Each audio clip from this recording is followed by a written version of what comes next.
Magandang buhay mga bata! Tara, samahan ninyo akong matuto kasama si Teacher Aika, your online teacher. Please don't forget to subscribe, like, share, and hit the notification bell for more videos.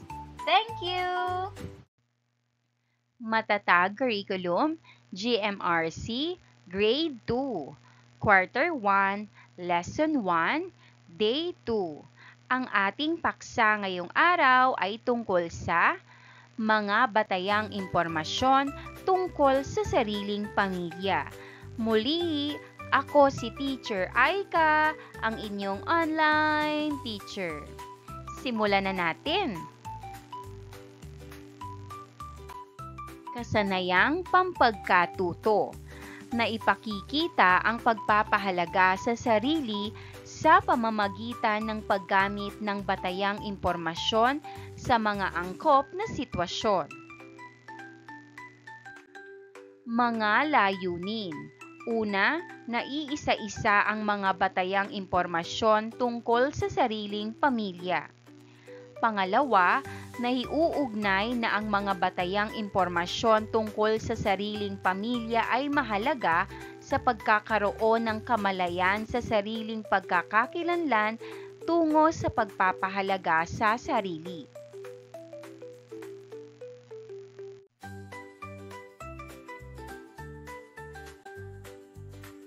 Bago natin simulan ang ating aralin, tayo ay umawit ng Kung Ikaw ay Masaya.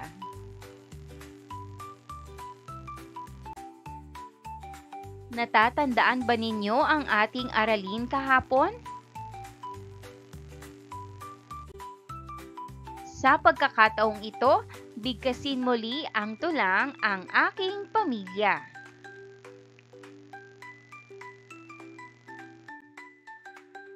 Ang Aking Pamilya, isinulat ni Crispino Parule Jr.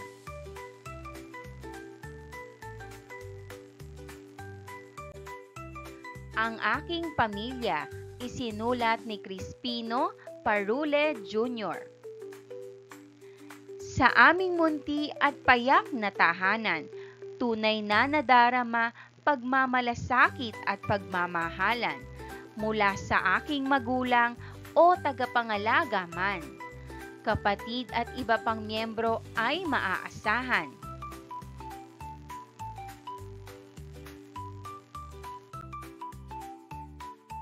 Batayang impormasyon tungkol sa pamilya ay pahalagahan. Wikang ginagamit ay mabisang daan sa pakikipagtalastasan. Tunguhin nito ay kamalayan sa sariling pagkakakilanlan, pagpapahalaga sa sarili, pagkatutoy ganap na maunawaan.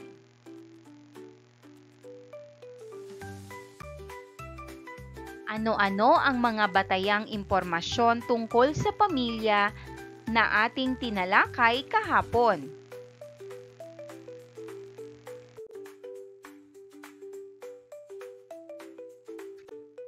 Basahin natin ang mga salita. Hanap buhay.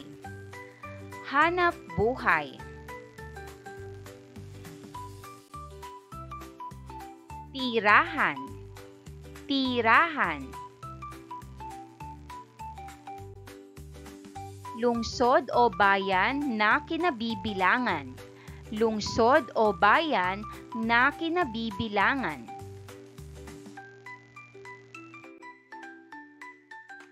Lalawigan o probinsya. Lalawigan o probinsya. Bigyan nating kahulugan ang mga salitang ating binasa. Hanap buhay.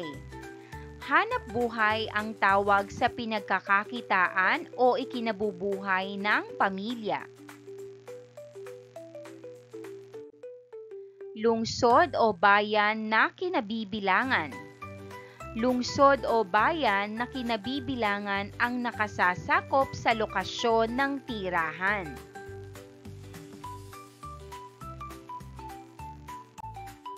Lalawigan o probinsya.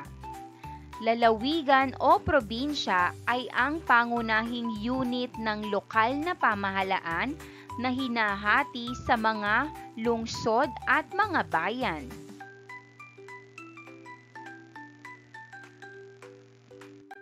Magkaroon tayo ng isang gawain. Think, pair, share, dyad. Pag-usapan o ibahagi sa isa't isa ang mga sagot sa bawat tanong. Una, sino ang naghahanap buhay sa inyong pamilya? Pangalawa, sa anong bayan o lungsod kabilang ang lokasyon ng inyong tahanan?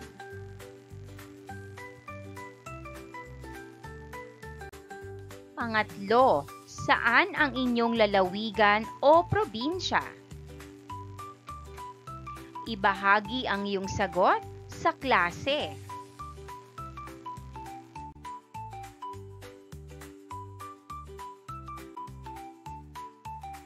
Hulaan kung ano ang tinutukoy ng bawat pangungusap. 1. Ito ay pinagkakakitaan o ikinabubuhay ng pamilya. Ang sagot, hanap buhay. Hanap buhay. 2. Ito ay ang lugar o lokasyon kung saan nakatira ang pamilya. Ang sagot, tirahan. Tirahan. 3. Ito ang nakasasakop sa lokasyon ng tirahan. Ang sagot, lungsod o bayan na kinabibilangan. Lungsod o bayan na kinabibilangan.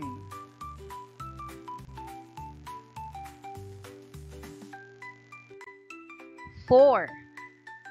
Ito ay ang pangunahing unit ng lokal na pamahalaan na hinahati sa mga lungsod at mga bayan. Ang sagot, lalawigan o probinsya. Lalawigan o probinsya.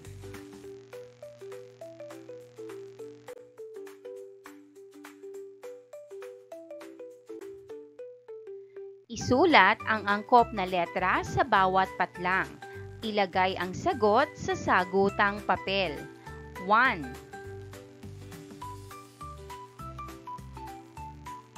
Ang sagot, hanap buhay. Hanap buhay. 2. Ang sagot, tirahan. Tirahan.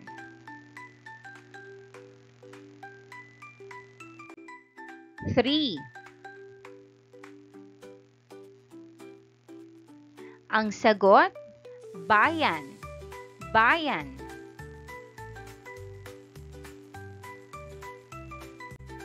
4. Lungsod. Lungsod.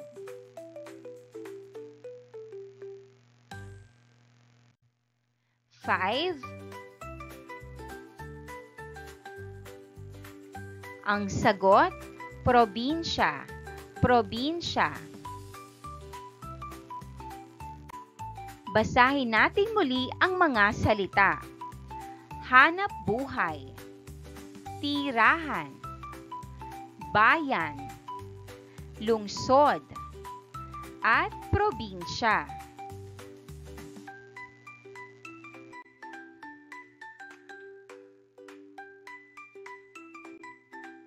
Batayang impormasyon tungkol sa pamilya. Ibigay ang hinihingi ng mga sumusunod.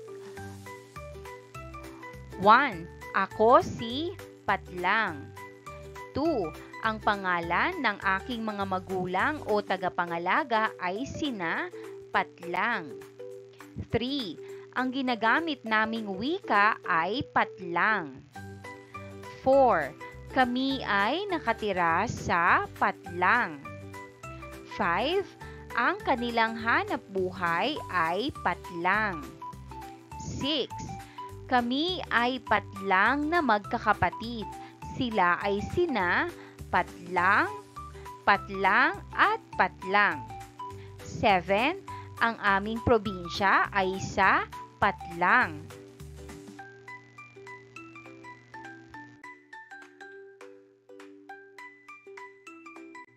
Dumako na tayo sa pagbabahagi ng iyong natutuhan. 1. Sa ating naging talakayan at gawain sa araw na ito, ano ang inyong natutuhan? 2. Maaari ba kayong magbigay ng mga batayang impormasyon tungkol sa pamilya?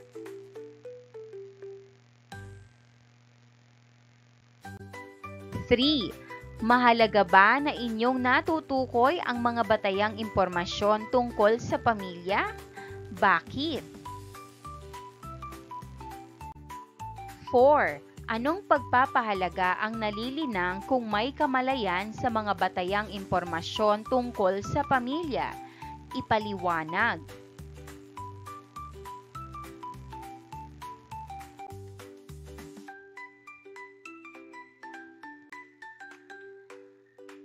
Panuto, punan ang mga patlang ng mga batayang impormasyon tungkol sa sariling pamilya.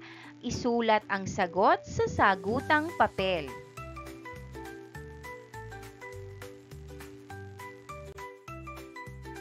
One, ang hanap buhay ng aking patlang ay patlang.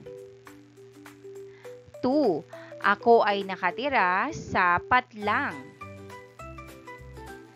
3. Ang aming tirahan ay sakop ng patlang.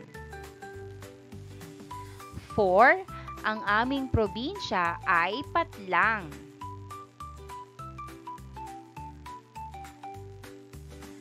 5. Ang wikang aming ginagamit sa tahanan ay patlang.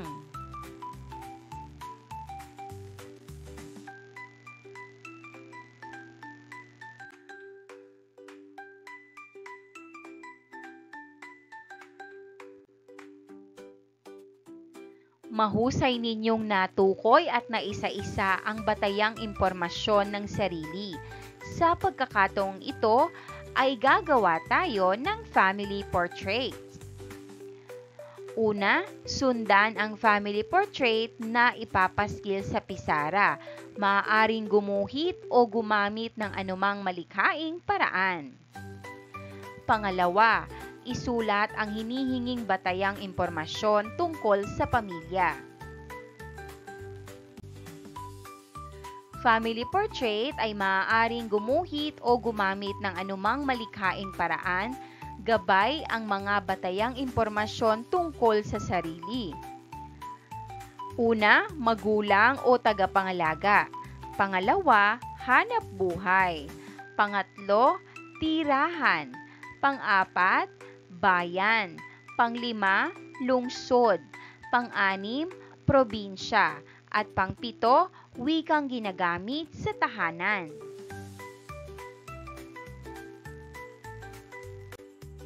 Maraming salamat sa panonood. Huwag kalimutang i-like at mag-subscribe para sa higit pang educational content. I-click ang bell icon para ma-update ka sa ating mga bagong video. Salamat!